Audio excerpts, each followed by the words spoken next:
halkani waa magaalada Burco waa goobtii lagaga dhawaaqay madaxbannaanida Jamhuuriyadda Somaliland 18 May sanadkii 1991 shirwanihii nabadeynta iyo walaaleynta shacbigii walaalaha ahaa ee colaadda naxliga iyo xumaha la kala dhexdhigay waxay ahayd maalin weyn oo shacbiga Somaliland bari ilaa galbeed nabad iyo muxubba saaqday dabaaldeg ballaaran ayaa ka dhacay magaalada Burco gaar ahaan madashii uu shirku ka socday oo ah meeshan oo muddo 4 iyo 3 sano kadib nasiib u heshay in xukuumadda uu hogaamiye Cabdiraxmaan Maxamed Cabdullaahi Cirro ay dib u dhis iyo casriyeyn ku samayso iyadoo oo lagu wado inuu noqdo madax taariikhda lagu ururiyo daayata iyo jiilasha dambe waxay isweydiin karaan sidee ay ku timid 18 May 18 May waxay ku timid halgan qadhaadh oo shacbiga Somaliland u galeen sidii ay dib ugu soo noqon lahaayeen xornimadii ay lumisay caadifadii Soomaali jacaylka ahayd taasi oo himiladu ahayd in la helo shan Soomaaliyeed oo xora oo midowda halkaasi oo ay Somaliland ku hungowday midnimo ku sheegi waxaana markiiba shacbiga Somaliland waxgaradka iyo aqoonyahankuba ay ka biyadiideen sidii wax u dhaceen waxaana bilaabeen qorshayaal ay doonayeen inay dib ula soo noqdaan xornimadoodii maadaama ay la kulmeen khiyaamo cad iyo dad aan u diyaar ahayn midnimadii ay rabeen halgan dheer oo shacbiga Somaliland galeen kadib waxa xoogagii SNM ay gudaha u soo galeen magaalooyinka waaweyn ee Somaliland ee Burco iyo Hargeysa iyo magaalooyin kale waxaanay taageero xoog leh ka heleen shacbiga magaalooyinkaasi ku dhaqnaa waxa sii xoogaystay halgankii hubaysnaa ee lagaga soo horjeeday taliskii Siyaad Barre waxaana horaantii bishii February sanadkii 1991 uu suura gashay SNM inay gacanta ku dhigaan dhulka Somaliland oo ay xoreeyaan isla markii SNM xoreysay Somaliland waxa ay abaabushay shirarkii walaaleynta iyo nabadeynta beelihii walaalaha ahaa ee dhibaatada iyo colaadda la kala dhexdhigay iyadoo dhammaanba gobolada Somaliland ay ka yimaadeen rugooyin isugu jira salaadiin garaado cuqaal madax dhaqameed aqoonyahan iyo waxgaradkii Somaliland waxaan isugu yimaadeen shirweynihii magaalada Burco ee sanadkii 1991 halkaasi oo muddo shirku ka socday iyadoo shacbigu u dhagtaagayeen mahsuulka ka soo bixi doona shirka sida diradeed baa lagu heshiiyay Burco ayaa lagu kulmay waxa Burco lagu heshiiyay in dawladda halka lagu aasaaso waxa la soo jeediyo dad badan ku hor u badnaayeen in la yiraahdo waan goosanay la yiraahdo loo badnaa laakiin gudidayadii boorma ka tagtay ayaa tiri ereyga aynu bedelo goosashada waxaynu ku bedelaynaa dal qaran baynu ahayn lixdankii walaalahay koonfur waan ku beernay waxaan la soo noqonay xornimadeennii baan la soo noqonay aynu u bedelo والله وضع رياقي أريجي سيدي بنا لوجه شيء هذا برعوة اللي سجويمي وفودي ودن ويسجوتيمي بري وحكيمي لبجراد وجوا وينار بالبهنتها مركا بيشر بالبهنتة وجراد عبد الغني إيه جراد سليمان إيه وفودي وطن برعوة اللي سجويمي شركي بالله جلاي مركا شركي وح قدومين يد الحسن عيسى جامع بقدومين يد هذا شركي بيله بالله صاري جار واللي يسوتها soo wada hadla wax ku soo heshiiyay in madax banaanidii Somaliland la soo celiyo Somaliland tii gobonimada ka qaatay Ingiriiska ay xamar ka soo go'do oo ay sidii awal ba ahaan jirtay wadan madax banaan oo goonidiisa u taagan oo cagihiisa ku jooga ay u noqoto SNM markay adeer dalka xoreysay la soo galay sidaas sheegtay shirar badan baa la bilaabay waxaanu ka soo qaadanaynaa shirar badan Hargeysa ka dhaceen laakiin dhammaantoodba waxa ku wada biishoonayeen horta sidii nabad dalka looga sameyn lahaa ee dadkii maxaan ku dhahay reer Somaliland kuwii SNM tahay kuwii aan ahayn ay leeso cafiyi lahaa ay soo dhexgeli lahaayeen ay ku wada biishoonayeen horta shirarku waxaanu ka soo qaadanaynaa ka soo bilaabaynaa berbera ayaa lagu qabtay February 19 baa la xoreeyay dalka January 19 marka bishii February ayaa berbera shir lagu qabtay waa lagu dhawaaqay saamaxad sara lagu dhawaaqay waxa kale oo lagu dhawaaqay in Burco la isugu yimaado shir loo dhan yahay oo beelihii Somaliland degi jiray oo dhammi ay u dhan yihiin shirkaasi ilaahay mahadiga gaadhay wuu qabsoomay waana la isugu wada yimi si muddo kara baa loo yimi si aad u muddo kara ayaa looga soo qayb galay oo beelihii Soomaaliland ku abtirsanayo dhammaan uga soo qayb galay waliba waxa la oran karaa beesha dhexe waxa kaga qiimo badnaa oo beesha SNM ahayd markaa iyadu waxa kaga qiimo badnaa wufuudda mareysay ee ka timi maxaan ku dhahay sool oo kale laasqoro oo kale Oromo oo kale Saylac oo kale wufuudda ka timi ayaa ka miisaan badnayd baa la oran karaaba wufuudda ka timi beelihii SNM runtii wufuud aad u qiimo badan dad maanta aan waxba ka noolayn oo dee hadii sheer Soomaalidu waxaad ka maqashaa daaroon baa joogtay rag daaroon baa joogay oo aan noocoodii oo kale dee ilaahay uu laga heli karo anaga maalintaa joogay runtii rag la qiyaasi karo oo dadkan maanta loo qiyaasi kara ma ahayn si muddo karo ayaa looga soo qayb galay ninkii hebel loo odhan jiray meesha waa yimi hadduu siyaasi yahay iyo hadduu madax dhaqameed yahay dabcan dee laguma wada dhammaan kara meel loo kule dee qaar way maqnaayeen laakiin si aqlabiyada ayaa loo yimi dabeedna SNM dallada la harsanayo ayay ahayd oo meesha markaa iyada ka dawladda ahayd oo iyada markaa dadka dee heshiisiinta isugu yeedhay oo dalladooda la wada harsanayay waxa la horeysay markaa in ay beelihii ayaa la isu fasaxay markaa inay iyagu soo shiraan waa la soo shiray markii la furay shirkii beelaha la isu fasaxay beelihii waa soo shireen waa wada hadleen nabadii baa la xidhay xidhidii nabadii ka bacdi waxa laga tashaday aayaha mustaqbalka waxa la yeelayo taas iyada waxa laga galay dee waxaan ku dhahay wada hadal dheer maaha haddaad eegto maalintii dee qodobadii haddaad eegto caadifadii iyo xadiida kuma jirin waxa weeye dan baa laga hadlayay waxa la isugu afkartay markaa sida aad maqasheen in xorriyaddii 60kii ee koonfur la geeyey koonfur israacnay in lala soo noqdo baa la isla afkartay taa la iskuma diidin dad imika dafiraya waan maqlaa warbaahinta waan ka maqlaa dad dafiraya qaar xataa waxaan maqlay Cabdiqani Muuse xeexno kuma jirin Cabdiqani aniga gacantayda kaga saxay ana warqada u dhiyo saxaxay warqada ana soo taybgareeyay oo xogaya shirkan aha marka waxaan ka soo taybgareeyay arjiile fadhiya station booliska Burco ee dhexe hortiisa arjiile fadhiya ka soo taybgareeyay dabeedna ragga saxaxay nin walba raggii go'aanka gaadhay nin walba halkiisaan ugu geeyo oo ku saxaxay markii dambe Cabdiqani Allahu naxariiso garaad Cabdiqani ragga saxaxay uu kamid ahaa saxaxayaga way ku qoran tahay meel walba cidda saxaxday de saxaxa lagu dhameyn karo warad mooda qaadiso laakiin in kamid ah saxax in ergooyinkii kamid ah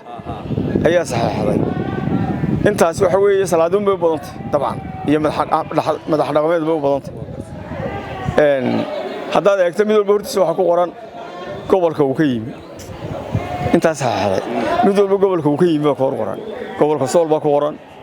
degmada Laasqoray baa ku qoran degmada Saylac baa ku qoran awdal oo boor baa ku qoran gobolka Togdheer baa ku qoran Allahumma salli ala Muhammad gobolka waqooyi galbeed marka Hargeysa waqooyi galbeed baa la oran jiray ayaa ku qoran saas ugu wada qoran marka arin loo dhan yahay oo laga wada maxaan ku dhahay deel qayb galay ayuu arrinkaas ahaa marka saaraysan ku dhawaaqada had aadan ugu dhaha soo qaadanina waxa weeye intan meeloodan sheegay mid walba nin ka socda baa ayaa iga daba hadlay boorama Allahu naxariiso waxa iga daba hadlay uu dhintay Suudaan Goodaad Sheekh Muuse Goodaad ayaa iga daba hadlay meesha la yiraahdo Sool aqal nin la yiraahdo aqal Axmed Cawl ayaa iga daba hadlay meesha la yiraahdo Laasqoray waxa iga daba hadlay ninka la yiraahdo Sheekh Axmed Saalax oo ninka qudhaga ka nool inta aan ogahay inuu nool yahay ragii ay ugu nolol dambeysay imika sheekh Axmed Saaxiib waa nooli nolol baan imika ku ogaa waliba hadalla isagu wuxuu daawad buu dhigay maalinta isagoo wada xal la hadlaya wuxuu Ingiriisan eerina waa tahay hadalkiisa waxa kamid ahaa qoladii nansa waxa tahay Ingiriisan eerino waan idinku raacnay koonfur raacnay haddana tirahdeen waan idinku raacnay maanta markaan haddana waxa tirahdeen in koonfur ka tagno xorriyadda la soo noqono waan idinku raacnay bal berito waan ku noqonay hanagu oranina berito koonfur baan ku noqonay hanagu oranina waxay ahayd May 19 waxaa la qabtay sirweynihii Somaliland halkan loogu shirayay sirweyne weyn oo in dooro laga fekerayay oo caadaha Somaliland oo dhan la doonayay in la qodobeeyo ayay ahayd marka sirweynihii wuu raagi waxoogaa dadweyne waxaa galay ruuxan maxaa loo raagay maxaa loo sheegi waayay maxay sidan ku dhacday Somaliland maalinta markii sida culays ku dhacay 18 ayaa lagu dhawaaqay farxad iyo dabaaldeg ballaaran ayaa ka dhacay guud ahaan Somaliland gaar ahaan magaalada Burco iyadoo goobtii madasha shirku ka socdayna ay dabaaldega iyo damaashaad ku hareeyay bismillaahir rahmaanir rahiim taasaadan wax la cabiri karo maaha waxa weeye Soomaalidu waxay tiraa gacal kala maqnaan jiray iyo geelibu uu soo urulay dad kala maqnaado gacal ahaado saaxiib ahaado kala ismid ahaado wax wada xun lahaado wada saaxiib ahaa oo muddo dhowr sanadood kala maqnaa oo shaydaan kala dhex galay ayaa isu yimi wal soo hiroobay booliyo ma taqaana dad isu booliyo meesha isugu yimi wal soo dacaanaqay wal isu wada faraxsanaa taasaadan wax la qiyaasi karo maaha farxadana waxaad ka qiyaasi kartaa bal khudbadii maalinta aan akhriyay aad dib u dhageyso haddaan wado oo wax kasta sameeyo maanta sidoo kale uma akhriyo karo waxa shucuurta meesha taallay ayaa ka qayb qaadanaysa waxaad ku hadlayso hadalkaaga shucuurta ayaa aad ka qayb qaadanaysa shucuurta meesha taallay ba markaa ay ka turjumaya hadalkaasi ma akhriyo karo khudbadii kale haddaan wado waligay ma akhriyo karo dibna uma akhriyin ومالين ما يهدان سينو ولا هذا إن خطبتي كل آخر يوم مالين ما يوم ويحوي شعورته يا كيني سادة مقالد واحد نقطة مركا تبالدق يو عيار يو ديمس بدن بعد عي إلى هرجيسة أنت سومالي لانتهاي يسقب صدي ساعد كلية تبالدقي هاي مالين فرحة داله أيه هاي تسديد يوتومن كي ماي ماشي اللي قدر وقينا هالكم بيا هاي تاريخنا أنت أصيا هاي عدي شوكتينا ويحسوسن كرتا وهادرين فرحة عن حد لهينا فرحة عن لهين وايو أنا أوكل إياد رجي أن وذا سؤال طبعا سنضاد رفاضة وهي أنو كنت كتشري سوامات كذا دليلنا كل يوم تشري كذا يوم سعب سوامات كذا مركا إلهي بقى نقول حمد لله إنه إحنا نقدر بعدين هاوش نقدر بعد وأنو نفسنا نفس بيا حيد فرحة بيا حيد qaar ka mid ah shacbiga Soomaaliland oo goobjoog u ahaa 18 May 1991 oo aanu magaalada Burco kula kulannay waxa ay sawireen sidii jawiga ahaa maalintii 18 May iyo dareenkii ku gadaana madashii shirku ka socday halkani taariikh gaar ah ayay leedahay runtii waa halkii lagu shiraayay ee beelaha dhami isugu yimaadeen ee jamhuuriyadda Somaliland go'aansataageedii la soo noqoshadeedii xorriyaddeedii luntay 60kii dub loogaga dhawaaqay hay'ada oo ay joogeen beelaha wada degan jamhuuriyadda Somaliland dhammaantood haday tahay bari iyo haday tahay galbeed waa jiraan runtii marka taariikhda la xafidi waayo dad dafiraya oo halkan garaad Cabdiqani buu ahaa ninkii lahaa la tagi maayo xamar way jireen rag markaaba lahaa warinoo yare kaadiya oo aan ahayn waliba kuwaasee meelo kale gobollada kale ay ahaa sooloo kale raggii ka socday raggii ugu adadkaabay ahayd maalintaas iminka markaynu taariikhdii weynay ee dhig weynay ee waa jirtaa meelo badan oo ay ku qoran tahay waxaan rabnaa halkan inaan dhigno maalintaa raggii goobjoogga ahaa iyo nin walba saxiixiisii oo la hayo inaan halkan dhigno oo laga daawado ay la mid tahay tii ingiriiska maalintii laga qoray inay somalilan muqadas tahay baan taa uga jeeda meel kastoo ay tahay waxa weeyaan taariikhdii saanta lagu qoray ayay la mid ahayd maalintani ee ingiriiska aynu kala saxeexanay ee lagu diiday gumaysigiisa ee maxmiyadda aynu markaasi noqonnay ee uu dusha uun inaga ilaalinayay ee aanu xukun hoosaad inagu soo faragelinayay markaa tan jamhuuriyadda somaliland gurigani taariikhdaasuu horta u leeyahay raggii joogay maanta rag badan baa ka nool rag badanna waa dhinteen si aanay taasi u lumin oo xusbigana ku ballan qaado waad aragtay madaxweynaha maanta talada haya oo ku sawiran halkan oo qabyo ah ilaa waashmaanka lacag buu u qoray xilligaa isagoo mucaarid ahaa oo uu siin jiray si loo ilaaliyo xukuumadii hore rag wax ka qabtay waa jireen oo dowladdiisii ayaa dhistay dayrkan aad arkayso iminkee ku xeeran wuu ka weynaa guriga weliba maalinta hore intaa haddaad gurigay weydiiso hase yeeshee muu helin dee in la dhammaystiro wixii looga baahnaana la dhigo waxaan ahaa dhallinyaradii maalintii geedkaa saarnayd xaruur baanu hayn laan ka mida geedkaas ay la jabtay xasuus gaaraya aniga ay leedahay maasha allah maalintii lagu dhawaaqayey markaa maantana dee ilaahay baa joojiyey anigu wasiirka gaashaandhigga ah markaa waa taariikh dee aan la ilaawi karin oo reer somaliland leedahay oo reer tugdheer leeyihin oo reer burca leeyihiin markaa in la dhiso oo laga qayb qaato waan boorinayaa waan aniga laftooda ka qayb qaadashada qayb baan ka noqon doonaa haddii alla mar haddii ilaahay dee soo gaarsiiyey anigoo mas-uul qaran ah si wanaagsan marka waxay dee ii samaynaysaa dareen wadaniyadeed si wanaagsan maadaama aad goobjoog ahayd maalintaas inkastoo waqti dheer ka dambeeyey sidaad sheegtay inaad dhalinyar ahayd jawigii dadkii meesha joogay ee ka yimid gobollada somaliland iyo jabhadihii hubaysnaa iyo caadifadii iyo ergooyinkii meesha ku jiray bal jawigii sawir guud intaad ka xasuusto naga sii waa sawir de kolley qofka bini aadanka maskaxdiisu bay ku sawiran tahay waxaa laga yaabaa in sawiro kooban laga hayo dee maalintaa sawiradii de waa sawir aynan maanta qofka bini aadanka joogay unbay sawirkiisu dadka iyo dunyaduba soo ekaayeen dad dee dagaalo ka soo doogay oo jabhado iyo dagaalo sokeeyo oo ay deysleen dowladdii xoogga badnayd ee kacaankii maxamed siyaad barre oo ay dee ku samaysay genocide xusuuq oo aad dee dareemi karaysa duruufaha ay ka yimaadeen xiriiq qaxoonti dadka iyo gaadiidka iyo guryuhuba way dunsanaayeen laakiinse dadka waxa u noolaa quluubta maalintaa waayeel baa arrinta gacanta ku hayay su-aalo badanna dee sida ay taariikhdu xusayso way ka dhalanayeen oo waxbaa la isweydiinayey dadka kacsan oo bulshada reer somaliland oo sidaa aad sheegtay gobollada iyo degmooyinka ka yimina waxay ku soo urureen magaalada tan burco dadka go-aanka qaadayna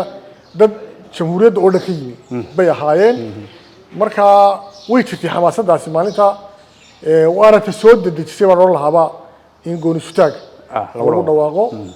dhalinyarada iyo waayeelkii joogay dee waa sida xamaasaddu maanta ninka dhalinyarada iyo ninka weyn ay ugu kala duwan tahay iyagoo waayeelku aanay waxba diidanayn laakiinse ka fiirsasho ayay wadeen waayeelku dhalinyarada iyo magaranaysaa ee bulshada inteedii dee aan gacanta arrinta ku hayna waxay jeclaysteen go-aanka hore loogu dhawaaqo falilaahi alxamdu waa lagu dhawaaqay dowlad baynu nahay dee aynu maanta ku naaloonayno calan iyo waxaynu leenahay dowlad ilaahay waxaynu weydiisanaynaa inuu ilaahay inoo taabageliyo halkiinu ku soconnana inaynu gaadhno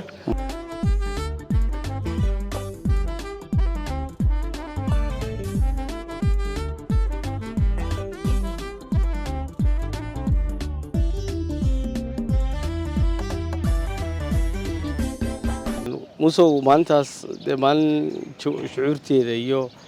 waktigeeda iyo waayaheeda laba ahayd wakti dadkeena xanuun badan oo dareemayaan oo xilligii taliskii iyo hawshii koonfurina kala gaadhay ee xasuusanyiin bay ahayd dhaawacii iyo burburkii iyo wixii magaalada yaalina xil ay taagnaayeen bay ahayd maanta waxaan ku xasuustaa halkaan marayey iyo goobtaan marayeyba iyo waxaan qabanayay waan xasuustaa adigu xilligaa adigu 7 sano ay jir baan ahaa marka waxaa lay diray waxbaa suuqa hooyo iga dirtay dhuxul yaroo baca ku jirta dhuxushii baan soo iibiyey anigoo soo socdo halka saldhigga dhexe Burco hortiis maraya oo maalintaas 18 May baan malayn 1990 ayay ku astaysnay laakiin maanta exactly maan garanay dheedkii iyo goobtii xilliga ahayd halkaas saldhigga dhexe Burco hortiisa yahay anigoo maraya baad yar sidee dhuxusha aan ka soo iibiyo suuqa ayuunba mar qura rasaas isqabsatay qof waliba rasaas bicirka u ridayay sacab iyo rasaas waa soo orday hore waa soo socday waa soo talaabo dheereeyay oo nin maxaa dhacay marka arkay inaan la isku riday rasaasta qof waliba meeshii hortiisa isla taagayo cirka loo ridayo sacab iyo qeylo marka halkaana xiraqaada saldhigga dhexe marka xagan loo yar dhaafo barigana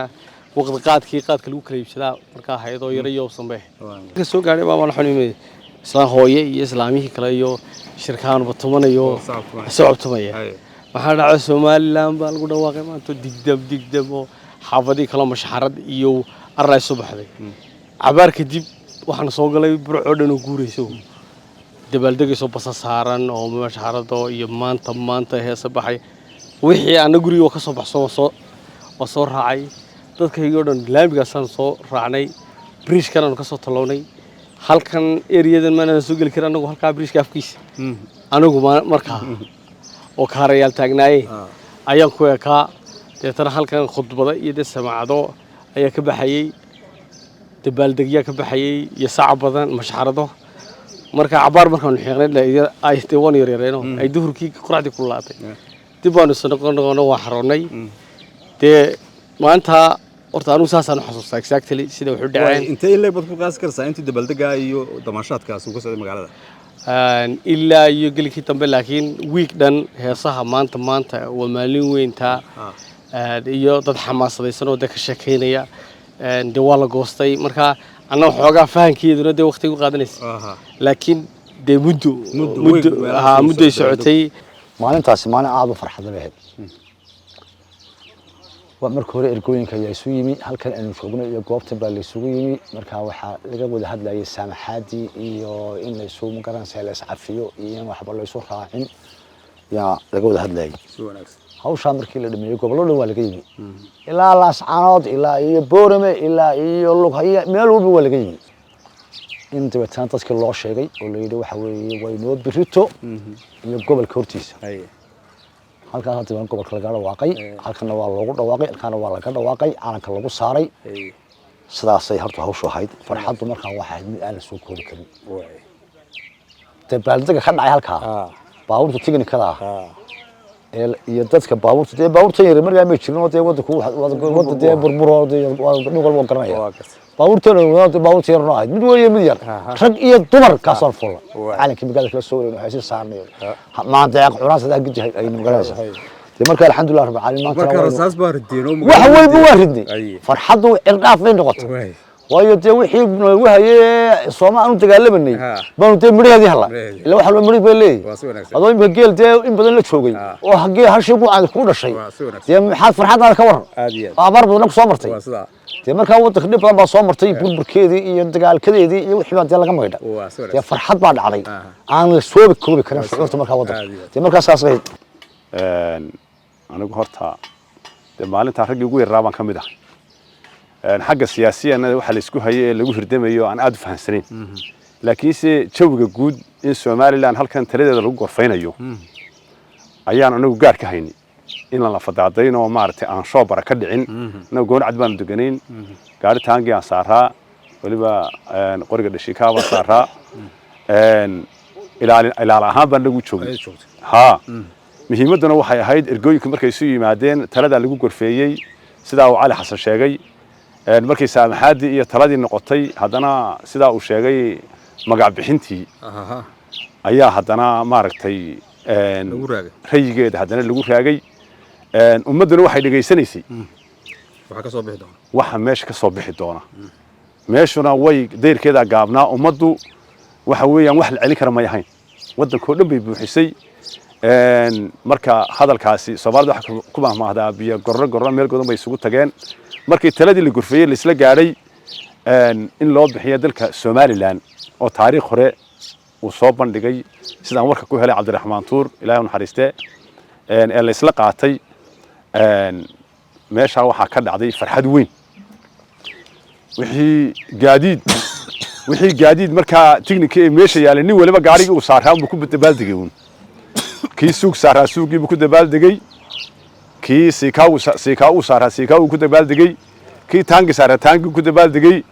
caalamka dabaaldega ka dhacay maalintaa wuxuu ahaa mid aan imika la qiyaasi karin shirweynihii magaalada Burco ee 18 May sanadkii 1991 waxa lagu dhisay dawlad taasi oo loo qoondeeyay in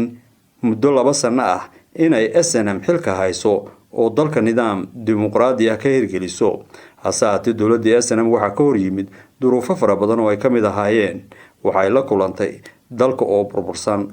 dadka oo qaxooti ahaa oo aan waxba haynin iyo qalalaase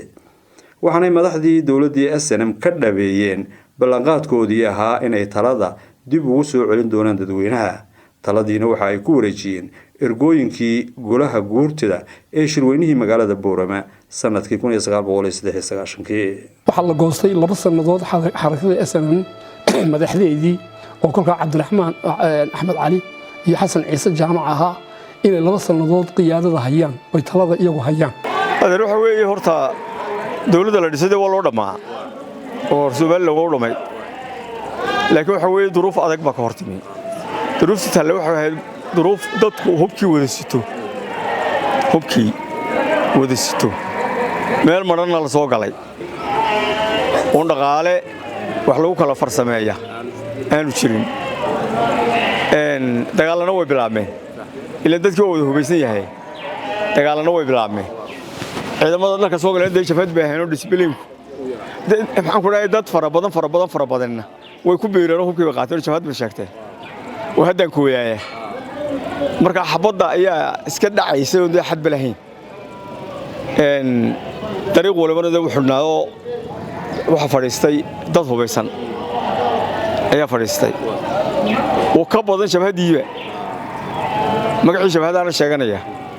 laakiin dad cusub ah oo ugu soo dagaalamay ahayn marka duruuf adag ba ka hortimi dawladda 2 sanadood laakiin ta guushahay waxa weeye dadku isagoo sidii u dhan ayay ballankii fulisay SNM oo 2 sanadood markay dhamaatay ay wareejisay xilkii waliba iyadoo wax ka harsan yihiin 2 sanadood iyadoo 2 sanadood waliba ka harsan yihiin ayaa Boorama shir lagu qabtay oo halkaas ku wareejiyay madaxweyne Cabdiraxmaan Axmed Cali oo naxariis ugu horeeyay iyadoo waliba muddadii dhamaan 2 sanadood wax ka harsan yihiin ayuu wareejiyay xilka marka guushu waxa weeye ballanqaadkii SNM way fulisay iyadoo oo dadkii dib ugu soo celisay Somaliland oo muddo 34 sano ah madax banaanideeda haysatay waxa ay ku tallaabsatay horumar nabadgelyo dimuqraadiyad iyo dawlad wanaag ومالين مورن إيو ماكيك مهاري ومالين إلا هاي ماشي النار مخشي من ماليقي ما تودو عندني ولا مارسين عن مالو هشي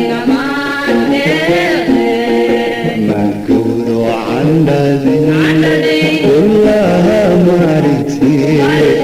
المال هاشي المال